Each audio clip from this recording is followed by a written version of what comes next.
11:39 de la mañana, iniciamos en edición matinal entonces esta presentación de La Pizarra de Red Gol, siempre por encargo de Nissan, el orgulloso patrocinador de la Liga de Campeones de Europa, Nissan Innovation Direct Sites, que presenta en esta oportunidad al profesor John Armijo, quien va a hacer el gran repaso táctico de esta semana. Oiga, ¿y nadie le pasó la pelota al profesor? Y nadie mandó la pelota. Le quitaron la pelota. De nuevo, vamos a hacerlo de nuevo. Vamos de nuevo, y ahora sí. Con ustedes entonces el profesor y director técnico John Armijo. Listo, ahora sí. Sí. Ahí hay ganas. ¿Sabe qué pasa, John? Es que Dígame. hay mucha tristeza en esta redacción el día de hoy. Así es. No de todos, pero de la mayoría. De un importante porcentaje. De la mayoría. No sé si decir una mayoría, porque hay uno de los tristes que no está tan triste porque ganó una apuesta, porque apostó en contra de su equipo. Ah, perfecto. Bueno, buenos días, Nico. Tenemos... Por 7 luquitas vendió la raza. Bien poco. Terrible, sí. terrible. Bueno, buenos días a todos. Buenos días a nuestros amigos ahí que nos están siguiendo en las plataformas diferentes para lo que es el programa. Tenemos un programa muy especial. Tenemos un montón de datos especiales, ¿cierto?, en relación a lo que fue el torneo en esta última fecha recién pasada, pero también salimos hoy día al aire porque quisimos notar y desarrollar lo que fue ayer el partido de Colo-Colo. Quiero empezar con eso, Nico, porque me pasa y me llama la atención que creo que hay una diferencia. Hay un Colo-Colo que juega la Copa Libertadores y hay un Colo-Colo que juega el torneo nacional. Y quiero partir con esta introducción porque se ha dicho mucho y hay a veces muchos elementos externos que están corrigiendo constantemente al equipo, sobre todo cuando juega la Copa Libertadores, ¿cierto? Es que hace 12 años no logra cosas, pero también como fútbol chileno tenemos que hacer un mea culpa sobre todos estos elementos que nos han pasado a la cuenta. Los cambios de velocidad que tienen los equipos de afuera, ¿cierto?, versus nuestro torneo nacional, las diferencias tácticas que presentan los desarrollos defensivos de los equipos de los cuales generalmente estamos siguiendo, van marcando una tónica y en relación a todo este origen de desarrollos ofensivos que de alguna manera los equipos locales lo han asimilado bien, pero se han olvidado un poco de desarrollar bien el sistema y la parte defensiva. Meto el dedo en la llaga. ¿Esto es culpa de Bielsa? No específicamente. Esto es culpa de un poco la idiosincrasia de querer a veces buscar el resultado rápido, un poco de apurarnos en los procesos y no de hacer, ¿cierto?, esto un desarrollo más pasivo, más construido, mucho más abordado del sistema del trabajo y esperar que los procesos se cumplan. En este ir a buscar resultados nos da lo mismo el hacer 4 goles y que no hagan 3, o vemos muchas veces un desequilibrio tanto en el desarrollo ofensivo y en el defensivo. Podemos ver a nivel internacional que los equipos protegen bien, se cubren bien, los espacios que hay son súper limitados para poder hacerles daño, pero después los desarrollos ofensivos que tienen tampoco marcan diferencia con lo que nosotros conocemos. Entonces quiero ahondar en esto porque creo que como fútbol nacional tenemos que hacer un mea culpa todos, porque quizás no hemos creado los escenarios necesarios. Si nos queremos ir más profundamente, tenemos que ver el desarrollo de las selecciones nacionales, que hasta a nivel formativo existen esas diferencias. Tenemos que ser capaces como entrenadores de subir los escenarios competitivos para nuestros dirigidos. Tenemos que ser capaces de desarrollar actividades, planificaciones, metodologías que de alguna manera mejoren, ¿cierto?, esta competitividad que existe a nivel local de sus propios clubes para después ir, ¿cierto?, y desarrollarnos a nivel internacional. Tenemos que ser capaces de poder mejorar esto, pero como te digo, un tema nacional a nivel futbolístico. Es global. De hecho, yo tratando de buscar explicaciones, porque uno puede de alguna forma no sentirse sorprendido de que Colo-Colo pierda con Atlético Nacional. Lo que sorprende es que no haya llegado ni una vez al otro arco. Eso es lo que sorprende, que no haya tenido ni una acción de peligro en un partido cerradísimo. Está bien, los colombianos llegaron 3 veces, los chilenos llegaron solamente una, entonces muy poquito lo que... Y ahí uno dice, ¿qué pasa con Colo-Colo? ¿Será solo Colo-Colo el culpable? Y por ejemplo me doy cuenta que el partido de ayer prácticamente no tuvo pausa. El árbitro dejó jugar mucho y después revisó la estadística y Jorge Valdivia le cobraron 2 infracciones a él en contra y no le cobraron ni una a favor. Ni una. O sea, todos esos descansos porque Valdivia está en el suelo que favorecen a Colo-Colo en el fútbol chileno, en el fútbol internacional, No, señor. No la marca. No marca esa diferencia. Y no solo eso. Cuando nosotros creemos que a nivel nacional Colo-Colo a veces guarda su mejor gente, ¿viste? Guarda Valdivia, guarda Paredes, igual le alcanza en el medio nacional. Por lo menos hemos visto en los últimos partidos que quizás le han empatado, ¿cierto? Cuando le ganó Palestino, últimamente, ¿cierto? Le empató O'Higgins en el Monumental. Siempre esperábamos que Valdivia y Paredes estuvieran desde el inicio. Pero esta diferencia, cuando no están del inicio, cuando ellos entran, se nota la diferencia a nivel nacional. Entonces, cuando nosotros esperábamos a nivel internacional que ellos comenzaran, como así fue, después hay otros elementos que marcan la diferencia. Y no pasa por Valdivia, y no pasa por Paredes, sino que para mí pasa por elementos que son más futbolísticos del punto de vista defensivo, ¿ah? De las diferencias de velocidad, de los elementos de la marcación, de los principios de juego defensivos que van mermando, y como tú bien dices, quizás no fue en un primer tiempo un partido de ida y vuelta, sino que hubo un desgaste, pero ese mismo desgaste le pasó la cuenta a Colo-Colo porque los jugadores se fueron desgastando también físicamente, y las respuestas que necesitó en el segundo tiempo no estuvieron a la altura o preparados para poder marcar la diferencia, obviamente con un equipo Atlético Nacional que viene marcando pauta por lo menos a nivel latinoamericano, sudamericano, ¿cierto? Consiguiendo llegar a finales de Copa Libertadores y Sudamericana constantemente también. Y con un entrenador que cada día hace parecer más a Atlético Nacional, lo que era Lanús, ¿cierto? En su desarrollo por lo menos defensivo. Bueno, entonces, que dijo que era uno de los 3 mejores entrenadores de América con Marcelo Gallardo y no me acuerdo. Y debe ser así. Debe estar por ahí. Pero lo vuelvo a decir, no es un tema contra quien jugamos, sino que es un tema a una diferencia a nivel internacional. Y eso es lo que nosotros tenemos que, como país futbolístico, mejorar. Porque no solamente Colo-Colo, está pasando, ¿cierto? Quizá en la isla de todo esto, en la selección adulta, que también le pasó la cuenta en la última parte del torneo de la eliminatoria, pero a nivel de selecciones menores existe esa diferencia también cuando vamos a Sudamericanos, cuando vamos a Mundiales, por lo menos en la última parte. Sí. Oye, te invito a que revisemos el material que tenemos previsto para el día de hoy, porque el gol que le hicieron ayer a Colo-Colo, este gol de Hernández, de Vladimir Hernández, ya entrado el segundo tiempo, es una imagen que hemos visto muy repetida y de hecho hasta nos da un poco de lata porque nos pasó con Wander. Dijimos, ojo Wander con esta jugada, que así le hacen goles a Wander, así le hicieron el gol los de Independiente Santa Fe. Claro. Después lo dijimos con Everton, ojo Everton, que así le hacen los goles al Everton, cuídense, y viene Caracas y le hacen los goles de esa misma manera. Y ahora pasa con Colo-Colo. Hemos revisado esta jugada incansablemente. Esto fue Colo-Colo versus O'Higgins. Puede ver la jugada, mire, vamos a ir rapidito. La pierde en la salida Gabriel Suazo, recupera Alejandro el Choro Vázquez, Oroz y Mazola, que anota para Colo-Colo, perdón, para O'Higgins, ingresando, y fíjese bien, ahí lo puede apuntar John, ingresando entre los dos centrales, entre Insaurralde y Saldivia. ¿Ah? Ahí entra precisamente. Ya, vamos una semana antes, Colo-Colo con Palestino. Tiene la pelota Paredes, la pierde, gana Rodrigo Ureña, pelotazo, alta velocidad, ingresa el Pájaro Gutiérrez nuevamente entre Saldivia e Insaurralde, se equivoca Orión y el gol entonces de Palestino. Un déjà vu ahora con Audax. Vamos a ver lo mismo. Y ahora vamos a ver el de Audax, mire. La pierde Jorge Valdivia en la salida. Sale el elenco de Audax en los pies de Joe Ábrigo. Y por la parte baja de la pantalla vemos cómo empieza a penetrar el jugador Sergio Santos. Y ahí va, entre los dos centrales, en este caso me parece que es Campos y Barroso, claro. Ahí ingresa y supera a Orión, luego a Barroso y el gol de Colo-Colo. Perfecto. Entonces este es como el juego de los niños. Encuentre las 7 diferencias. Mire, ahora vamos al gol de anoche. Claro. ¿Ah? Ahí está la salida Carmona, que la pierde Carlos Carmona. Rápidamente no hay regreso defensivo. No hay regreso defensivo, nada. Mira, y ahí se va Atlético Nacional, escala este jugador campuzano. Rentería. Hernández, que ingresa entre los dos centrales nuevamente, entre Insaurralde y entre Saldivia y Opaso. Y el balón que pasa entre Insaurralde y Saldivia. Así es. Y ahí supera Orión y el gol entonces del Atlético Nacional.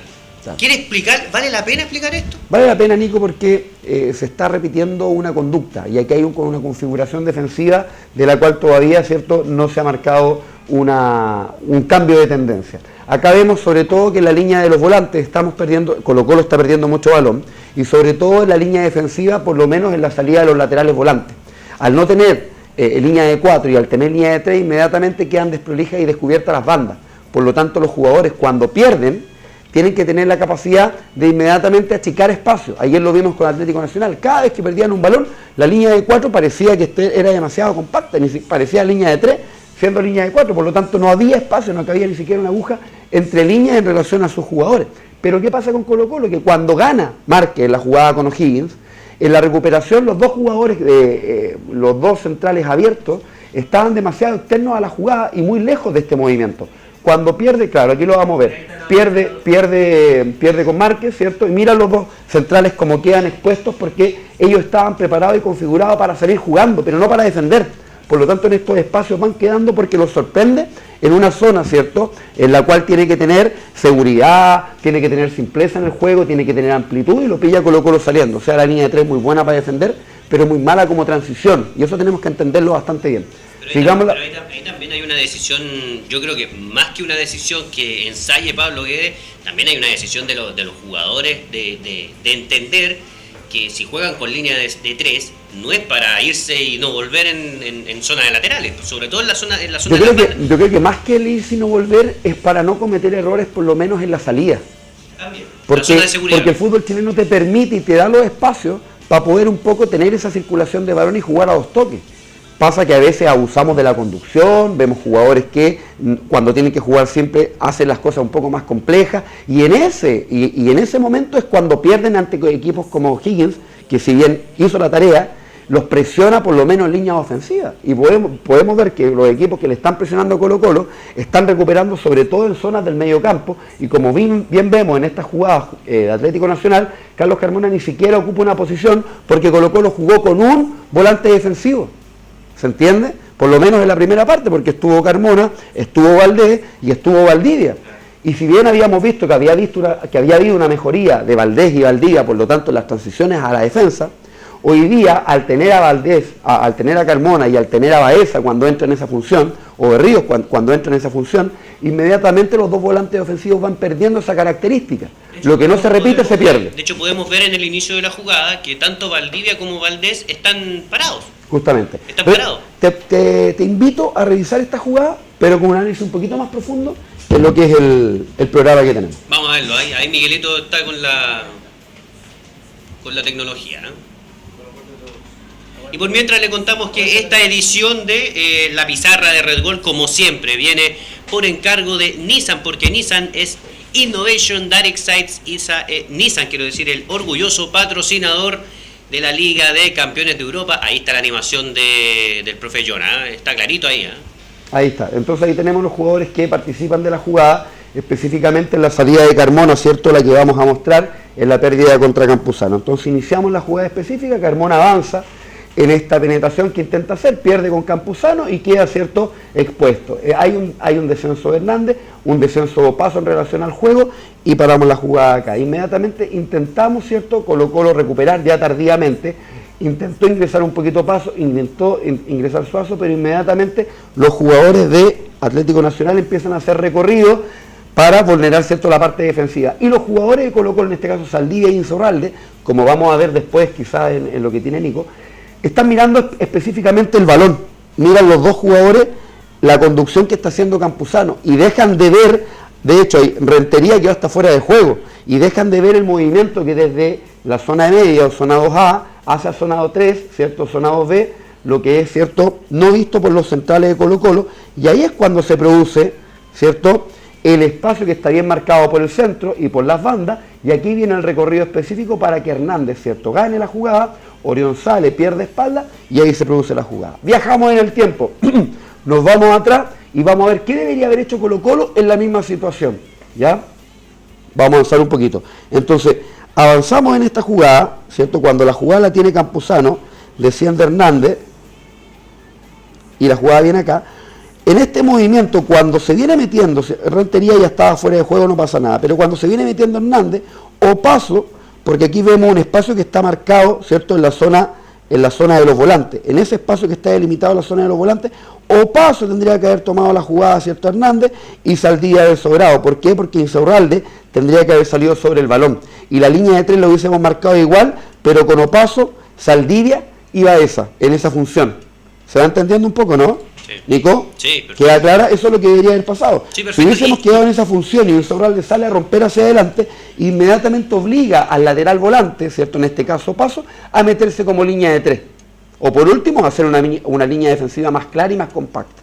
Y eso fue un poco lo que no pasó y por eso le costó un poco ya el partido a Colo-Colo y en el último momento, ¿cierto? Un remate ahí en última instancia de Baeza que pasó muy cerca de la jugada, pero son reacciones que tienen que ver con el amor propio, tienen que ver con elementos más de la emoción que de la táctica. Entonces ahí hay cosas que... Saquemos, Miguelito, volvamos a la anterior. Volvamos a la toma anterior. Y fíjate que es lo que tú decías, John. Ahí se puede apreciar cómo cómo Opaso, cómo Saldivia y cómo Insaurralde están viendo la pelota y no a los jugadores que ingresan al área. Mira. Y este jugador va pasando entre dos. O sea, ya este quedó fuera de juego, no pasa. Pero mira. Hernández. No se sigue, no hay un intercambio de marca. Y cuando Insaurralde retrocedamos un poquito, cuando Insaurralde está para interceptar, no fue capaz tampoco, más atrás, ahí en ese momento, porque ya está fuera de la jugada, al pararse ahí está fuera de la jugada, tiene que ir sobre el jugador y la línea de 3 te tiene que hacer con el descenso de paso por el lado contrario. Claro. Y ahí claro. Oiga, y otra cosita, fíjese, aquí recupera la pelota Atlético Nacional, y fíjese que a Campuzano y a Hernández nadie los molesta, y ahí estamos hablando de un tránsito de unos 35 metros hacia el área. Mira, siga Hernández, claro. Nadie lo toca, entra como Pedro por su casa. Y fíjate que en todas las fichas previas, en las advertencias, entonces siempre decían, ojo con Hernández, que el fin de semana hizo 2 goles, uno fue un golazo. O sea, pero más allá del acierto del Atlético Nacional tiene que ver con los errores defensivos de Colo-Colo. Porque Carmona, como buen jugador, lo tuvimos y todo, ¿qué hace llevando el balón a una línea como un volante mixto?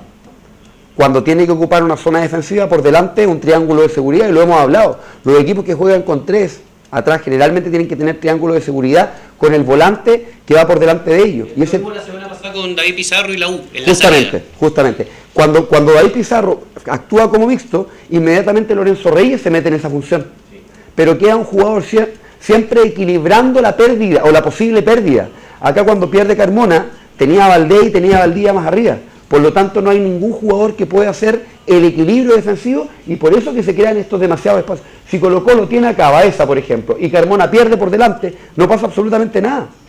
¿Se entiende un poco la funcionalidad de lo que queremos demostrar? Por último, para cerrar el capítulo Copa Libertadores, fíjate la cantidad de jugadores que necesita Atlético Nacional para hacer un gol a Colo-Colo. 3. Y en realidad son 2,5 porque Andrés Rentería está offside. Mire.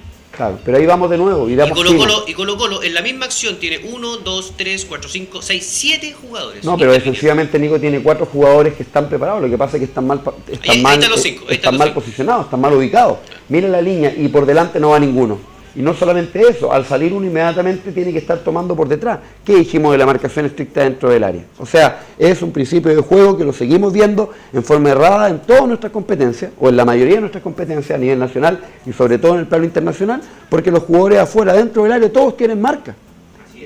Y no zona. Generalmente confundimos la marcación individual con la zona. No, ese jugador pasó por mi espalda, no me corresponde a mí. Tenía que haber venido del volante externo que venía por fuera. No, los jugadores tienen que tomar zona. Si se mete a mi zona, lo toma el jugador que tiene que estar en esa función. ¿Se entiende? Sí, claro. Eso es un poco lo que vamos. Por comodidad, porque antes no se arregla. Porque no hay la palabra específica que lo diga y que no es tan majadero que justamente. Claro. No hay una repetición constante, sistémica para que sea un hábito. Ese es el problema.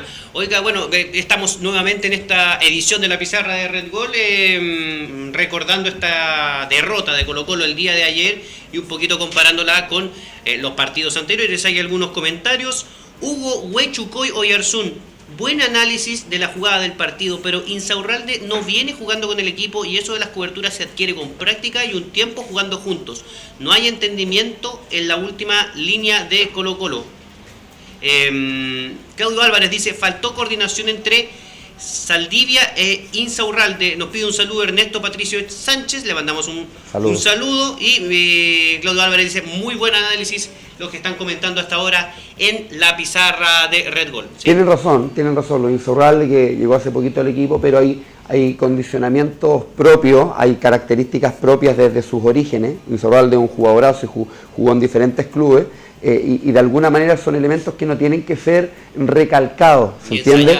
Y ensayados. Pero acá hay un problema táctico en relación a la línea de los volantes más que a la posición defensiva. Porque si hubiésemos tenido el equilibrio previo, no hubiésemos tenido problemas defensivos después para seguir la marca.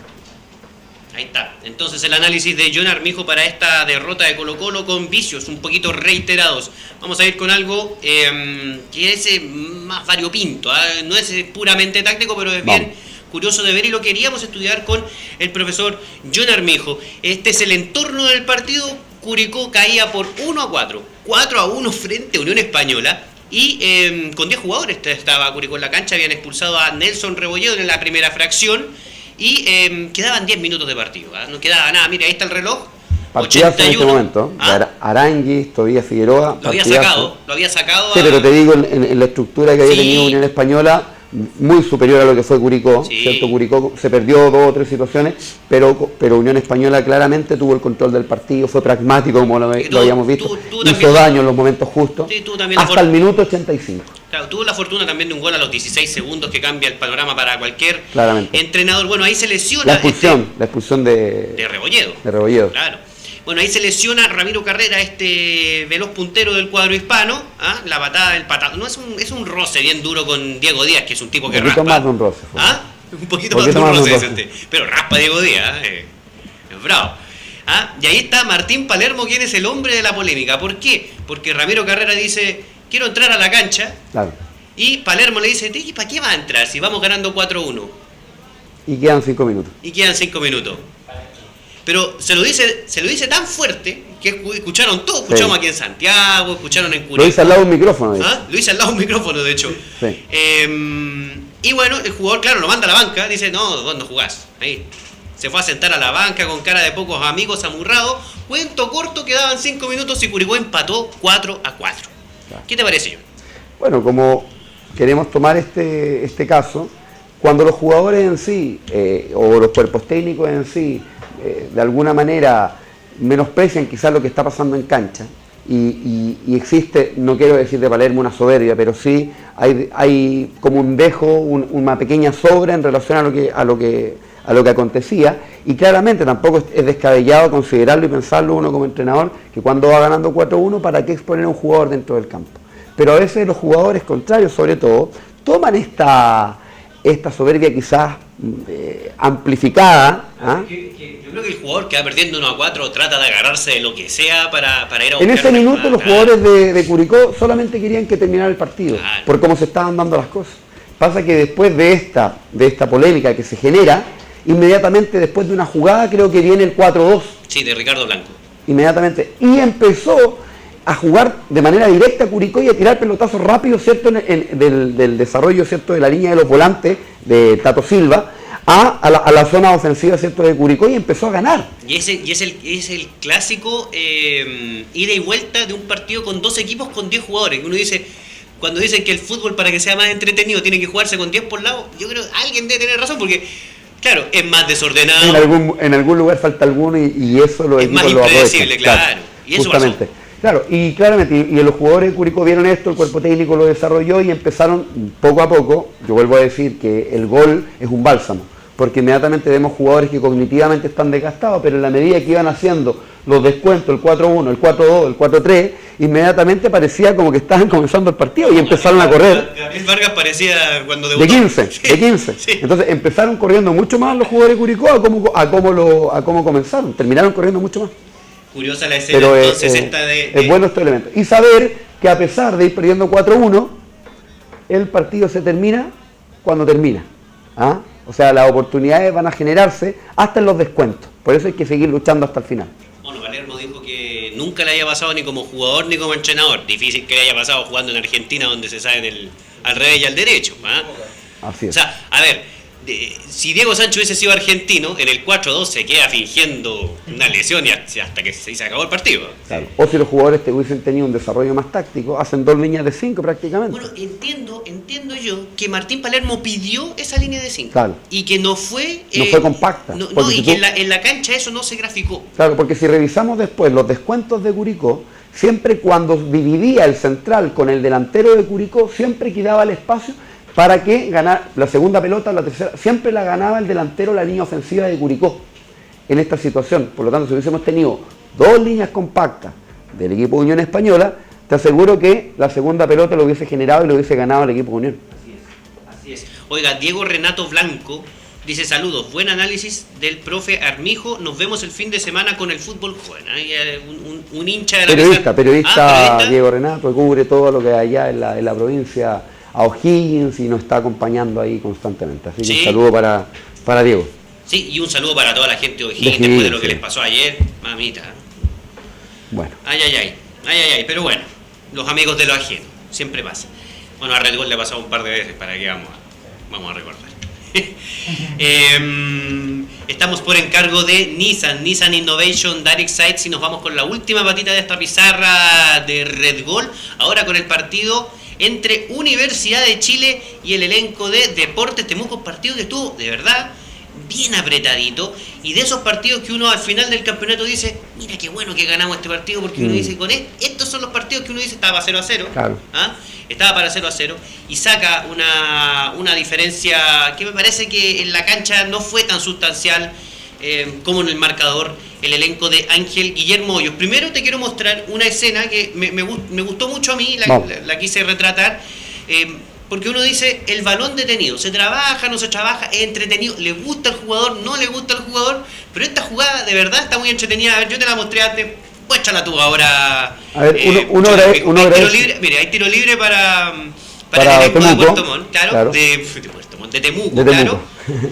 Y acá está, cierto, la barrera, cierto, en forma específica. Hay un jugador, cierto, de Temuco que pasa por arriba del balón y curiosamente se viene a pantallar o bloquear, cierto, al primer jugador que va a salir sobre el balón. Ahí está, lo está tomando. Ahí está inmediatamente. Y en la jugada específica le da el espacio, cierto, para que pueda hacer un buen remate. Un remate de Auche, claro, que lo sacó muy bien Johnny Herrera hacia abajo. Pero está bien trabajado. Uno agradece todas estas acciones porque tienen creatividad, porque tienen trabajo durante la semana y porque aprovechan a los jugadores de buena pegada. Acá hay un aprovechamiento de las características importantes de los jugadores de Temuco. Bueno, me parece que hace un par de años Palestino tenía una jugada cuando estaba Guede, trabajada también, que en los tiros libres frontales al área había un jugador que intencionalmente se ponía offside para obstruir la salida del arquero, molestar a los centrales o desconcentrar al rival. Claro. Eso depende del árbitro, porque a veces lo cobra, a veces no lo cobra, pero sacaron buenos réditos en el elenco de Pablo Guede en esa temporada con Palestino, que clasificaron a copas internacionales. Todas estas acciones específicas que logran de alguna manera darle un plus a los equipos. Sí. A veces hay partidos que son demasiado cerrados en el trámite del partido. Y son estas jugadas bien preparadas las que marcan a veces, cierto, el cambio en el marcador o el sacar un buen resultado. Por lo tanto, uno agradece toda esta creatividad en relación al juego. Me gustó la jugada, por eso la quisimos recordar.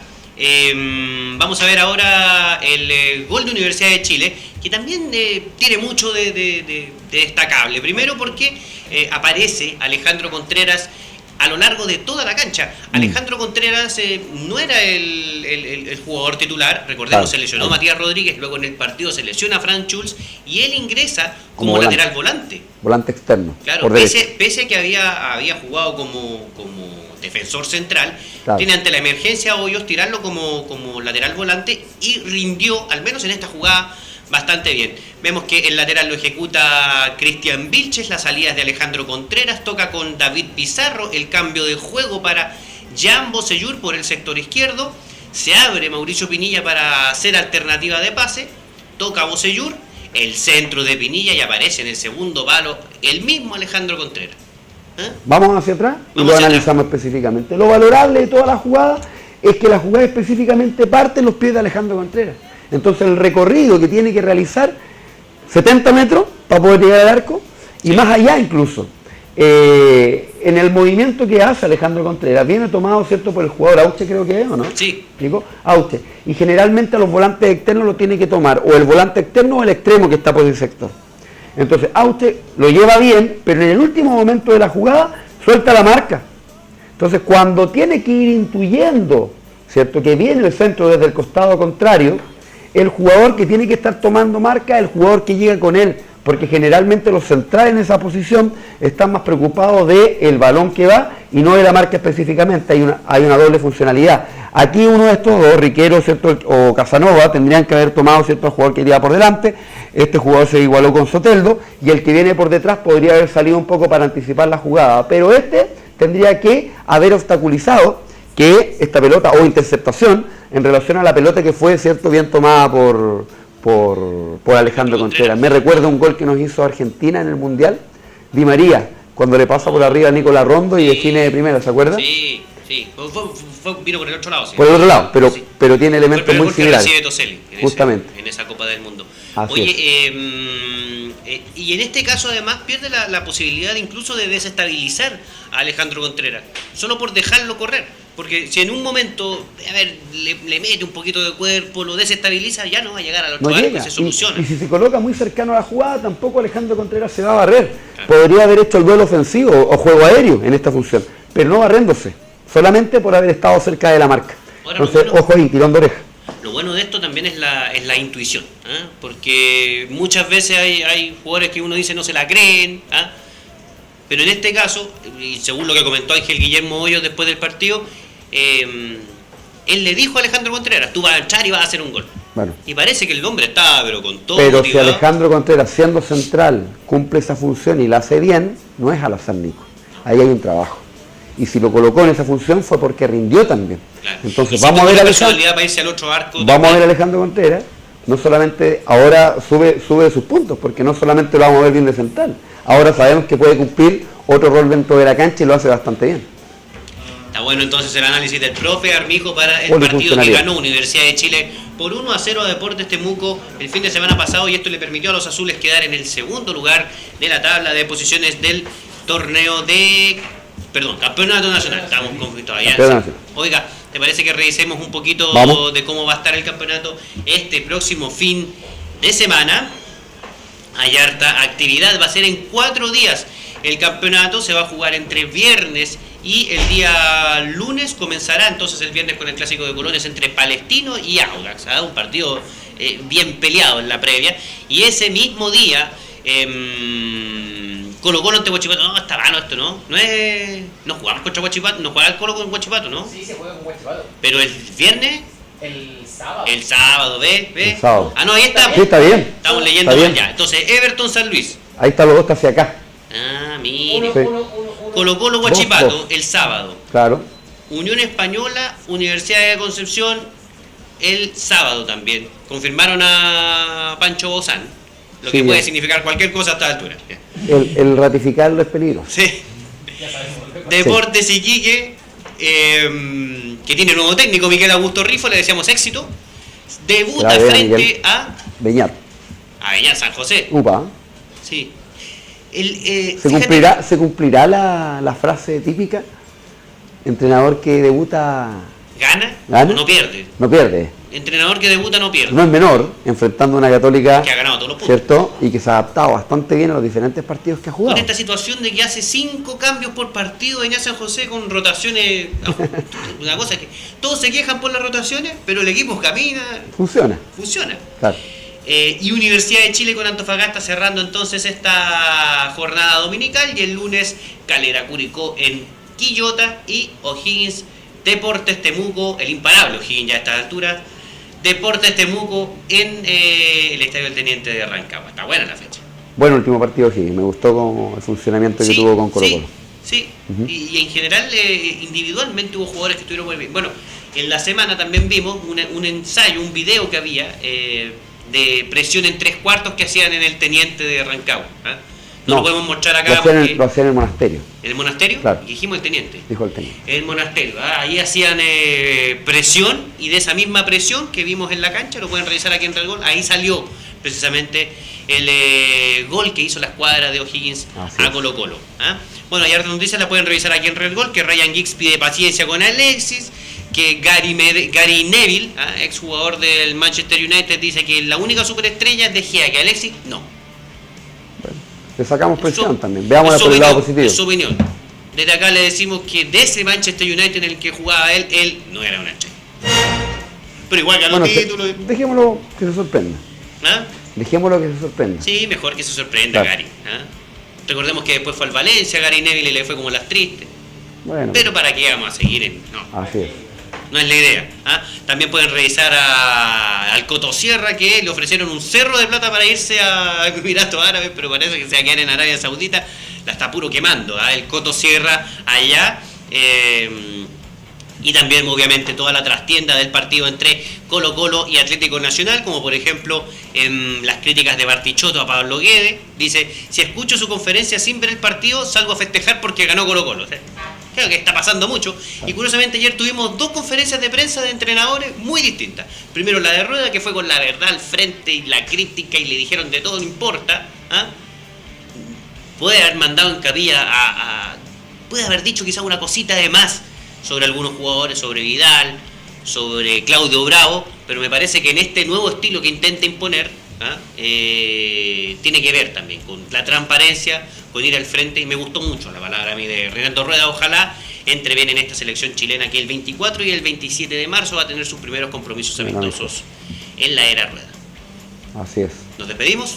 Así es. Esperemos, Nico, que haya sido del agrado de todos, esperemos haberles llevado lo que estaban esperando en su casa.